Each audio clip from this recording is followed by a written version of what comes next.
गुरुग्राम में बीती रात फायर बॉल की फैक्ट्री में आग लगी है और यहां आपको बताएं 4 लोगों की मौत हो गई, वहीं 6 लोग झुलस गए हैं। आसपास की कंपनियों को भी इस आग से नुकसान पहुंचा है। करीब 9 घंटे तक रेस्क्यू ऑपरेशन चलाया गया। फायर बॉल में थोड़ा बारूद होने की वजह से धमाका भी हुआ है, जिससे आसपास की फैक्ट्रियों को नुकसान पहुंचा है। आग लगने का कारण शॉर्ट सर्किट बताया जा रहा है। तस्वीरें आपको दिखा रही हैं। फैक्ट्री के अंदर आग लगी और बड़ा धमाका हुआ, जिसमें 6 लोग झुलस गए हैं और 4 लोगों की मौत की खबर है।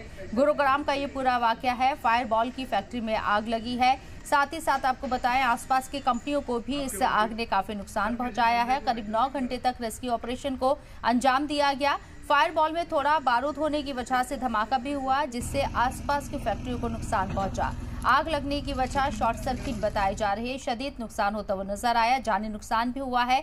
4 लोगों की मौत हो गई है इस आग की वजह से और 6 लोग इस आग में झुलस गए हैं। शॉर्ट सर्किट आग की वजह बताया जा रहा है। फायर बॉल फैक्ट्री थी जिसमें यह आग लगी। थोड़ा फायर बॉल में बारूद होने की वजह से तेज धमाका भी हुआ है और इससे आसपास की फैक्ट्रियों को भी नुकसान पहुंचा है। हाईवे के किनारे ये फैक्ट्री आप तस्वीरों में देख सकते हैं। आग काफी खतरनाक है और फायर बॉल की यह फैक्ट्री थी जिसमें आग लगी। 4 लोगों की मौत हो चुकी है। 6 लोग जख्मी बताए जा रहे हैं जो कि आग में झुलस गए हैं। गुरुग्राम में एक फैक्ट्री में बीती रात ये दर्दनाक हादसा पेश आया।